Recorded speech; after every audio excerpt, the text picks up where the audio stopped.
साल 1940 दुनिया में एक जंग चल रही है और इस जंग को जीतने के लिए जर्मनी ने एक ऐसा प्लान सोचा है जिसके बारे में कभी किसी ने सोचा भी नहीं होगा। कोई हथियार नहीं, कोई फौज नहीं, सिर्फ कागज के नोट। जर्मनी ने एक कैंप में कैदियों को हुक्म दिया कि वो ब्रिटिश पाउंड के बिल्कुल असली जैसे नकली नोट तैयार करें और उसे फिर पूरे ब्रिटेन में फैला दिया जाए ताकि वहाँ की इकोनॉमी और बैंकिंग सिस्टम बिल्कुल हिल जाए, टूट जाए। प्लान इतना भी आसान नहीं था जितना सुनने में लग रहा था। इसकी जिम्मेदारी दी गई बेकेट को, जबकि दूसरी तरफ सीन कट होकर हमें एक हथियार बनाने वाली फैक्ट्री का सीन दिखाया गया। यहाँ आज एक लड़की की बर्थडे थी और जब ये लोग बर्थडे सेलिब्रेट करने में बिजी होते हैं तो अचानक ही वहाँ पर जर्मनी की तरफ से एक बॉम्ब गिरा दिया जाता है और एक ही मिनट में उनकी सारी खुशियाँ खत्म हो जाती। उसके बाद हमें इस मूवी के मेन कैरेक्टर टॉमी को देखा। एक वक्त था कि इस आदमी का नाम सुनकर लोग कांपा करते थे, पर आज वो शहर से दूर एक सुनसान जगह में खामोशी से जिंदगी गुजार रहा था।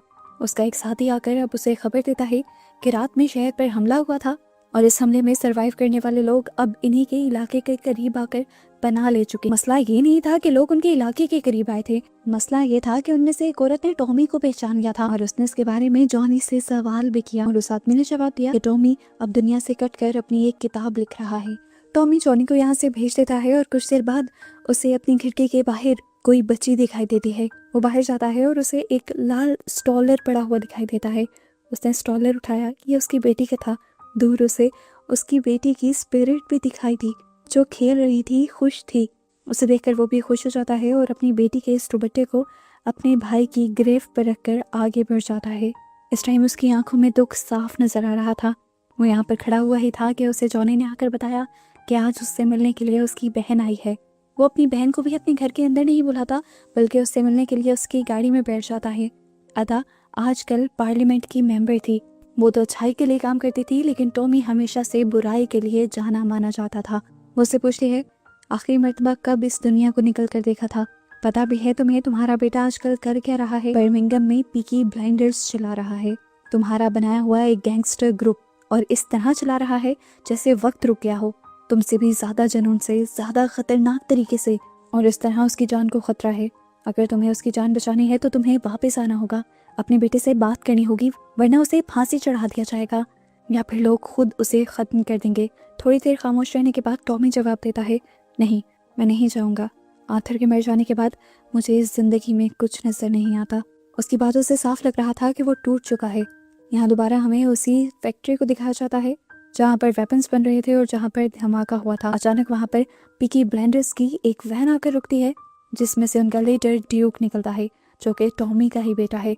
उसके आते ही यहाँ पर पुलिस भी अपना काम करना छोड़ देती है और ड्यूक के सारे लोग मिलकर गवर्नमेंट का सारा सामान उठाकर अपनी गाड़ियों में भरने लगे। यहाँ पर एक आदमी हिम्मत करते हुए ड्यूक को कहता है, तुम ये सामान नहीं ले जा सकते, ये सामान गवर्नमेंट की मिल्कियत है जो गवर्नमेंट जंग में इस्तेमाल करेगी। लेकिन ड्यूक का साथी उन्हें आकर धमकाता है कि किसी ने भी अगर हमारे रास्ते में आने की कोशिश की तो उसका नतीजा वो नहीं बल्कि उसकी फैमिली भुगतेगी। लेकिन इस सब के बावजूद भी एक बंदा जब उसके सामने आता है तो ड्यूक उसे मार डालता है और ये लोग फिर सामान भर कर ले जाते हैं और कोई उन्हें रोक नहीं पाता। जब तक अदा वहाँ पर पहुँचते हैं तब तक तो खेल खत्म हो चुका था और वहाँ पर खड़े हुए सभी लोग अदा को ही बुरा भला कहने लगे थे और साथ में वो ये भी कहते हैं, अब क्या तुम हमारा तमाशा देखने आई हो? ये सब भी तुम्हारे पीकी ब्लाइंडर्स का किया धरा है।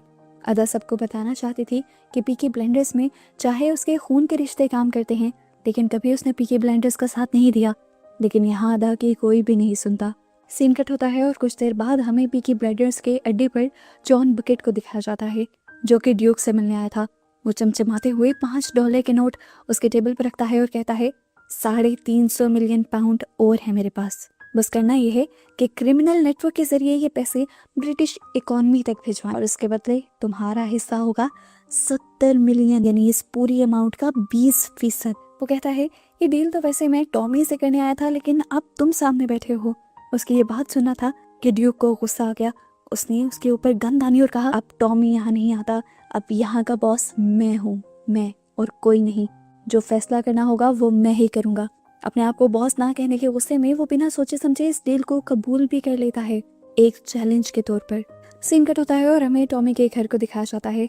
यहाँ पर कुछ अजीबोगरीब चीजें हो रही थी, जैसे उसके घर के दरवाजे, खिड़कियां खुले हुए थे जिसे वो हमेशा बंद करके रखता था। वो नोटिस करता है कि उसके घर में एक औरत घुस आई थी जो उसी की किताबें पढ़ रही थी। टॉमी उस लड़की को देखता है और एक पल के लिए खो सा जाता है। इस लड़की के चेहरे में उसे कोई और दिख रहा था और वो लड़की खुद ही बता देती है कि तुम्हें मुझ में तुम्हारी वाइफ दिख रही है, और ऐसा इसलिए है क्योंकि वो मेरी जुड़वा बहन थी। यहाँ पर वो एक शॉकिंग ट्विस्ट ये बताती है कि वो अपनी बहन की स्पिरिट से बात कर सकती है और उसी स्पिरिट ने उसे जबरदस्ती टॉमी के पास भेजा है।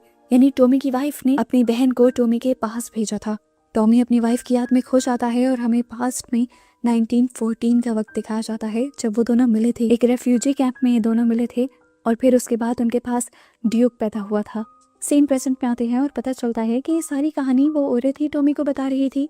और ये सब सुनकर टॉमी हैरान भी था क्योंकि ये बातें सिर्फ उसे और उसकी वाइफ को पता थी। वो कहते हैं अब तुम्हें मेरी बातों पर यकीन आ गया होगा। असल में मैं तुम्हें ये बताने आई हूँ कि तुम्हारा बेटा बहुत बड़े खतरे में है। वो इस टाइम बुरे लोगों के साथ मर चुका है। वो उसे उसके बेटे की मदद करने को कहती है, लेकिन टॉमी कहता है वो ज़माना गया जब मैं उस तरह के काम किया करता था। तब वो लड़की कहती है अगर तुमने मेरी बात मानकर अपने बेटे को बचा लिया तो मैं और तुम्हारी वाइफ मिलकर तुम्हें वो सुकून दे देंगे जो तुम्हें चाहिए, जिसकी तुम इतने अरसे से तलाश में हो। अब टॉमी की वाइफ अपनी बहन के जरिए टॉमी से बात करती है और कहती है ऑथर उस रात अकेला नहीं था ना। असल में टॉमी की वाइफ उस रात की बात कर रही थी जिस रात ऑथर मरा था। टॉमी एक पल के लिए लंबा सांस लेता और फिर आहिस्ता से बोलता है हाँ मैं वहाँ था।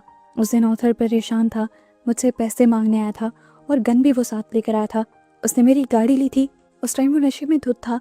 उसने मुझे ही शैतान समझना शुरू कर दिया और आगे जो कुछ भी हुआ वो सब बस एक हादसा था। सिंकट होकर अब हमें टॉमी के बेटे ड्यूक और उसकी बहन एडा को दिखाया जाता है। एडा ड्यूक को समझाने आई थी कि जो कुछ तुम कर रहे हो वो मत करो, लूट मार गरीबों का पैसा इस तरह मत लूटो और ना ही गवर्नमेंट के खजाने लूटो। इस तरह हम जंग हार जाएंगे, जंग लड़ना हमारे लिए मुश्किल हो जाएगा और अगर तुमने ये सब करना ना बंद किया तो फिर देखना मैं तुम्हारा बहुत बुरा असर करूंगी।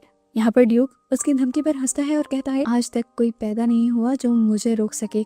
कौन रोकेगा मुझे? आप, आपकी गवर्नमेंट, आपकी पुलिस जो मेरे एक इशारे पर नाचती है। मुझे रोकने वाला सिर्फ एक ही इंसान है और वो है मेरा बाप टॉमी, जो कि अब आधा दिमाग से पागल हो चुका है। उसे इस इंडस्ट्री में अब कोई इंटरेस्ट नहीं, वो भी मुझे रोकने नहीं आएगा। और हाँ, आपको एक और बात बताता चलूं, अब मैं कुछ ऐसा बड़ा करने वाला हूँ जिसके बारे में कभी मेरे डैड या मेरे अंकल ने सोचा भी नहीं था।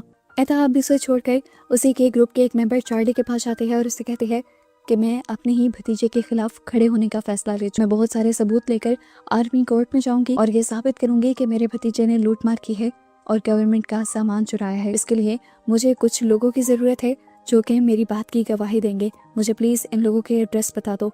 चार्ली उस पर्ची को पकड़ता है, उसे देखता है और फेंक देता है। कहता है कि सब कुछ बेकार है, उसे अगर कोई रोक सकता है तो वो उसके डैड हैं, ना कि गवर्नमेंट और मिलिट्री। अब बेटा यहाँ से तंग आकर उन लोगों के पास जाती है जिनका घर जर्मन बॉम्ब्स में तबाह हो गया था और वो रेफ्यूजी कैंप में रह रहे थे। वो उन लोगों से कहती है मैं जानती हूँ कि आप लोगों में बहुत से लोग ऐसे हैं जो इस बात के गवाह हैं कि बर्मिंघम फैक्ट्री में ड्यूक ने लूट मार की है और मैं चाहती हूँ कि आप लोग उसके खिलाफ गवाही दें। लेकिन यहाँ उसकी बात मानने को कोई भी तैयार नहीं होता। जबकि अगली सुबह हमें दोबारा टॉमी को दिखाया जाता है जो सुबह को जब उठता है तो देखता है कि वो लड़की घर से जा चुकी, लेकिन उसकी बातों का इतना असर जरूर हुआ था कि टॉमी ने अपने बेटे को रोकने का फैसला कर लिया था। वो उठते ही अपनी बेटी का स्कार्फ उठाता है जो आज उसके बेडरूम में आ गया था और ये उस लड़की ने ही लाकर रखा होगा। वो स्कार्फ को जाकर अपने भाई की ग्रेव पर रखता है और तैयार हो जाता है। वो जब अपनी कार निकाल रहा होता है तो यहाँ पर जॉनी उसे आगे जाने से मना करता है क्योंकि टॉमी के लिए पूरे शहर में बहुत ज्यादा खतरा था, लेकिन टॉमी को किसी भी चीज की परवाह नहीं थी। यहाँ दूसरी तरफ हम दोबारा ड्यूक को देखते हैं जिससे वही आदमी मिलने के लिए आता है जिसने उसे नकली पैसे बैंकों में फैलाने का ऑर्डर दिया था। वो उसे बताता है कि तुम्हारी आंटी ही तुम्हारे खिलाफ जाल बिछा रही है और तुम्हें जेल भेजना चाहती है। अगर इस तरह हुआ तो मेरा भी काम पूरा नहीं होगा। तुम इस सब चीजों को कैसे संभालोगे? मुझे अब टेंशन। तुम्हें अपना हिस्सा यानी 7 करोड़ चाहिए भी या नहीं? ये बातें सुनकर ड्यूक को जैसे जोश आ गया था। वो भी अब निकल पड़ता है एडा को मारने के लिए। हमें दिखाया जाता है कि एडा अदालत में सबूत पेश करने जा रही थी। वो उसका पीछा करता है और फोन बूथ में छुपकर उसके ऊपर गोली चलाने की कोशिश करता है, लेकिन उसका निशाना चूक जाता है। ऐसा नहीं था कि उसका निशाना कच्चा था, बल्कि निशाना उसने जानबूझकर छोड़ा था क्योंकि वो अपनी आंटी को नहीं मार सकता था। बहुत कुछ सोचते हुए अब वो दोबारा अपनी आंटी का पीछा करने लग जाता है और अचानक दोबारा से गोली चलने की आवाज आती है और एडा नीचे गिर जाती है। पता चलता है कि गोली जॉन ने चलाई थी, उसे मनी लॉन्ड्रर। ड्यूक तो बस गन वाला हाथ ऊपर कर एडा को बताना चाह रहा था कि उसके ऊपर गोली जिसका मुंह गई। टॉमी जो कि अपने बेटे से मिलने के लिए आ रहा था, वो अभी रास्ते में ही था कि उसे दरमियान में अपनी बहन खड़ी हुई दिखाई देती है। वो जानता था कि ये उसकी बहन की स्पिरिट है और ऐसे वो समझ गया कि उसकी बहन भी मारी जा चुकी है। असल में टॉमी के पास साइड आई थी, जिसकी वजह से वो मरे हुए लोगों को भी देख पाता था। अपनी बहन को मरा हुआ देखकर वो भी टूट जाता है। बिना वक्त ज़ाया किए अब टॉमी अपने बेटे को ढूंढने के लिए एक जगह पर आ जाता है। ये वही जगह थी जहाँ पर उसके बेटे और उसके लोग काम किया करते थे, पर यहाँ पर जब उसे उसका बेटा नहीं मिलता तो वो एक बहार में जाता है। वहाँ जाकर वो सब लोगों से ड्यूक के बारे में पूछता है, पर कोई उसकी बात पर ज्यादा ध्यान नहीं देता, तो वो यहाँ का म्यूजिक बंद कर देता है और अब सबसे पूछता है, बताओ ड्यूक कहाँ है। उसे देखकर काफी सारे लोग तो कांपने लग जाते हैं, क्योंकि वो पहले से ही टॉमी के बारे में जानते थे, पर एक लड़का वो नहीं जानता था टॉमी को। वो अपनी जवानी दिखाते हुए टॉमी के सामने आ जाता है और कहता है, म्यूजिक दोबारा प्ले करो, और ये जो अभी तुमने म्यूजिक बंद किया है ना, इसकी वजह से अब तुम्हें सजा के तौर पर मेरे साथ डांस करना पड़ेगा। उसकी ये बात का सुनना था कि सारे लोग जो टॉमी को जानते थे वो और भी अपनी जान बचाने के लिए छुपने लग जाते हैं, और वो लड़का उल्टा टॉमी के ऊपर ही गन तान देता है। टॉमी अब अपनी पॉकेट में से एक ग्रेनेड निकालता है और उसकी पिन निकालते हुए उस लड़के की पॉकेट में डाल देता है। ये देखकर तो लड़के के भी तोते उड़ जाते हैं और वो पैनिक होकर होटल से बाहर भाग जाता है। अपने अंदर से वो बॉम्ब निकाल नहीं पाता और 3 से 4 सेकंड बाद वो बॉम्ब ब्लास्ट हो जाता है और वो आदमी मारा जाता है। खैर यहाँ से अब उसे ड्यूक का पता चल जाता है और वो ड्यूक तक पहुँचता है। ड्यूक के पास जाते ही उसने उसे मारना शुरू कर दिया था, क्योंकि ड्यूक ने सारी हदें पार कर दी थी। टॉमी को लग रहा था कि अदा को ड्यूक ने मारा, पर यहाँ ड्यूक उसे कहता है, मैंने उन्हें नहीं मारा, मैं तो उन्हें बचाना चाह रहा था, हाँ, लेकिन बाकी जो काम किए हैं वो मैंने किए हैं। टॉमी उन सारी चीज़ों के लिए उसे दोबारा मारता है और कहता है कि तुम्हें वो सब नहीं करना चाहिए था। तो उसका बेटा कहता है, फिर मुझे करना क्या चाहिए था? आपने मुझे सिखाया ही क्या है? यही सब तो सिखाया है जो मैंने किया है। आपने मुझे ये विरासत में दिया है, मैं ये भी ना करूं? टॉमी उसे और मारता है और पूछता है, बताओ एदा का कातिल कौन है? वो बता देता है कि वो एक जर्मन आदमी है जिसने मुझे एक काम भी दिया था। वो उसे सारी प्लान की डिटेल्स बता देता है और उसके बाद टॉमी यहाँ से निकल जाता है हॉस्पिटल के लिए। वो जानता था कि इस टाइम उसकी बहन की लाश हॉस्पिटल में हो और वो आखिरी बार अपनी बहन से मिलना चाहता था, उसे देखना चाहता था। इस टाइम जॉनी भी उसके साथ हॉस्पिटल में आया था। वो जॉनी से अपनी गन वापस ले लेता है जो पहले उसने जॉनी को दी थी, क्योंकि उसे डर था कि कहीं वो ड्यूक को मार न दे अपनी बहन को मारने के गुस्से में। इस टाइम गन देते हुए जॉनी उससे पूछता है, आपको यहाँ गन का क्या करना है? तो वो कहता है कि जिसने भी मेरी बहन को मारा है उसका अगला टारगेट मैं हूँ, और वो इंसान ये भी बहुत अच्छी तरह जानता है कि मैं अपनी बहन को देखने यहाँ जरूर आऊँगा, इसलिए वो भी यहाँ आएगा, और जब वो यहाँ आएगा तब मैं उससे मार दूंगा। अब वो एडा के पास जाता है और उसे देखकर अपने ऊपर काबू पाने की कोशिश करता है। वो इस टाइम बहुत ज़्यादा इमोशनल हो रहा था। आज पहली मर्तबा वो एडा के सामने अपना सबसे बड़ा गुनाह कन्फेस करता है, जिसकी वजह से उसने दुनिया को छोड़ दिया था। और वो गुनाह ये था कि उसने अपने ही भाई आर्थर का मर्डर किया था। उस वक्त जब आर्थर उसके पास आया था मदद लेने के लिए, वो बेशक नशे में था, लेकिन फिर भी वो टॉमी से ज्यादा ताकतवर था। गैंगस्टर दोनों ही थे, लेकिन हमेशा अथॉरिटी आर्थर की चलती थी, इसलिए टॉमी को ये सब पसंद नहीं था, इसीलिए उसने भाई को अपने मार दिया था। इन सारी बातों को सोचते हुए वो बहुत ही ज्यादा इमोशनल हो गया था। इस सब के दौरान उसे बाहर से किसी के चलने की आवाज आती है और वो समझ जाता है कि ये उसी का दुश्मन जॉन है। वो भी अपनी गन लेकर बाहर आ जाता है और दोनों एक दूसरे को मारने के लिए एक दूसरे पर शूट करते हैं, लेकिन दोनों ही एक दूसरे की गोलियों से बच जाते हैं और कवर ले लेते हैं। जॉन टॉमी से कहता है, देखो मेरे पास बहुत पैसा है, मैं तुम्हें बहुत सारा पैसा दे दूंगा, सबके पास पैसा होगा, सब अय्याशी की जिंदगी जिएंगे, मुझे ये लड़ाई और जंग नहीं करनी। पर टॉमी को उसकी किसी बात पे ना तो यकीन था, ना ही उसे कोई बात सुननी थी। टॉमी के लिए वो बस उसकी बहन का कातिल था और टॉमी को उसे मारना था। टॉमी उसे मारने के लिए दोबारा जब उठकर गोली चलाता है तो वो आदमी यहाँ पर घोड़ों के ओट में छुपकर भागने में कामयाब हो जाता है, और इस चीज से टॉमी को गुस्सा आता है, पर वो अपना गुस्सा पीकर एक घोड़ा लेकर यहाँ से निकल जाता है। काफी अरसे बाद वो शहर में निकला था। शहर के लोग उसका इस्तकबाल करने लगे थे जैसे वो कोई सेलिब्रिटी हो। वो अब ड्यूक के अड्डे पर आ गया था, जहाँ हम ड्यूक को उसकी आंटी से बात करते हुए देखते हैं। वो ड्यूक को समझाते हैं, देखो मैंने तुम्हारे डैड को समझाया है, वो तुम्हारी मदद करने के लिए आएंगे और इसके बदले में तुम भी उनकी मदद कर। तुम बादशाह बनना चाहते हो और उसे सुकून चाहिए। वो एक गोली ड्यूक को पकड़ाती है और कहती है, तुम इसके जरिए उसे सुकून दे देना और वो तुम्हें बादशाह बना देगा। ये कहकर वो बाहर निकल ही रही होती है कि बाहर उसे टॉमी मिल जाता है। वो टॉमी से कहती है, मैंने तुम्हारे बेटे को समझा दिया है, तुम्हारे मकसद में वो तुम्हारी मदद करेगा और तुम्हारी बहन के कातिलों को भी पकड़ कर मरवाएगा, लेकिन मुझे उम्मीद है कि तुम भी उसके साथ कोऑपरेट करोगे। अगले सीन में हम ड्यूक और टॉमी को एक साथ बैठे हुए और ड्रिंक करते हुए दिखते हैं, जिसके बाद टॉमी यहाँ से निकल जाता है अपनी बहन के फ्यूनरल के लिए। और दूसरी तरफ ड्यूक जॉन को कॉल करके कहता है, तुम्हारी लोकेशन का मेरे डैड को पता चल गया है, वो तुम्हें मारने के लिए निकल रहे हैं, लेकिन अगर तुम चाहो तो मैं तुम्हें बचा सकता हूँ, और इसके लिए ज़्यादा मेरी डिमांड है ही नहीं, बस जो तुमने कहा था ना 20% उन पैसों का, 7 करोड़ पाउंड, बस वो मुझे दे दो। अपनी जान बचाने के लिए जॉन ये पैसे भी देने के लिए मान जाता है। यहाँ दिखाया जाता है कि टॉमी अपने एक खास आदमी के साथ मिलकर प्लान बनाना शुरू करता है। प्लान तो उस आदमी ने भी बनाया हुआ था, लेकिन जॉनी कहता है हम इस प्लान पर नहीं चलेंगे, तुम्हारे प्लान के अकॉर्डिंग भी हम कुछ बंदे वहाँ पर भेजेंगे, पर मैं वहाँ टनल के रास्ते जाऊँगा और मुझे वहाँ पर कुछ और बंदे भी चाहिए होंगे जो मेरी मदद करेंगे। दूसरी तरफ दोबारा हम ड्यूक को देखते हैं, जो कि अब जॉन से जाकर मिल चुका था। वो जॉन को बताता है कि मेरे डैड के लोग 3 छोटी छोटी बोट्स पर बैठकर तुम्हें मारने के लिए आएंगे, तुम चाहो तो उनसे पहले बाहर निकलकर उन पर हमला करके जीत सकते हो। ड्यूक की कही हुई बात सच होती नजर भी आ रही थी। सामने से सच में 3 बोट्स आ भी रही थी और जॉन अपने लोगों को अब अलर्ट होने के कह देता है, जबकि दूसरी तरफ हमें दिखाया जाता है कि टॉमी तो उन बोट से नहीं आ रहा था, वो तो अपने आदमियों के जरिए एक टनल का दरवाज़ा तोड़ने में कामयाब हो जाता है और टनल के जरिए आगे बढ़ता है। दूसरी तरफ हमें दोबारा बोट्स को दिखाया जाता है। बोट्स जॉन के एरिया के करीब पहुंचते ही उस पे से सारे लोग नीचे उतर जाते हैं, लेकिन टॉमी का सबसे अच्छा साथी स्टेक बोट से नहीं उतरता। हालांकि वो जानता है कि किसी भी वक्त जॉन के लोग गोली चलाएंगे और वो मारा जाएगा, पर फिर भी वो वहीं पर टिका रहता है और कुछ छुप कर करता रहता है। असल में वो एक बॉम्ब जलाने की तैयारी कर रहा था। बॉम्ब को वो उसी बोट में छोड़कर खुद पानी के अंदर जंप कर देता है और जैसे ही बोट इनके एरिया के करीब आती है, यहाँ पर एक बहुत बड़ा धमाका हो जाता है और यहाँ जितने भी लोग जॉन के इकट्ठे हुए थे टॉमी के लोगों को मारने के लिए, वो सब के सब मारे जाते हैं।